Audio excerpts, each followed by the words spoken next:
बातमी इंदापूरमधून। इंदापूरमध्ये मनोज जरांगे पाटील यांच्यावरती पुष्पवृष्टी करण्यात आली आहे। इंदापूरकरांनी जरांगे पाटलांचं पुष्पवृष्टी करत स्वागत केलंय। यावेळी जरांगेंनी गाव तिथे मराठा सेवक असावा असं म्हटलंय, तर लवकरच उठाव करावा लागणार आहे, तुम्ही साथ देणार का असं मनोज जरांगेंनी विचारलंय।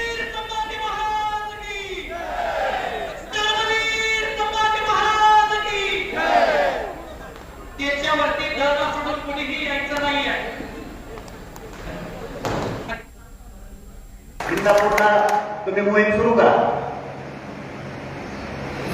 गाव तिथं मराठा सेवक झाला पाहिजे।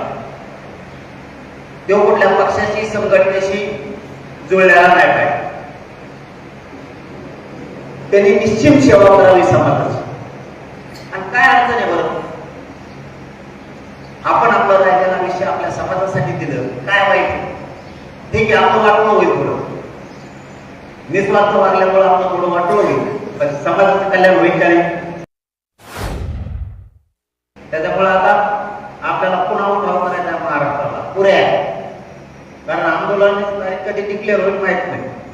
जिथं कुठं आंदोलन असेल राहिलेल्या मागण्यासाठी सगळ्यांनी ताकदीने येणार का? सगळे एक जीवन सांगा। बघा मी कसा मसाला करतोय, आपल्याला काय आवडत तुम्ही असल्यावर मी भेटत नाही ना होणार।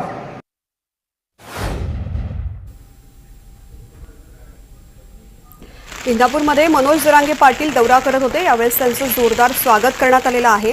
त्यांच्यावरती पुष्पवृष्टी करत त्यांचं स्वागत करण्यात आलेलं आहे। याशिवाय पुन्हा एकदा आंदोलन करावं लागणार अशा प्रकारचं त्यांनी भाष्य केलेलं आहे। इंदापूरमध्ये मनोज जरांगे पाटील दौऱ्यावरती आलेले असताना त्यांचं मोठ्या प्रमाणात स्वागत करण्यात आलं आहे।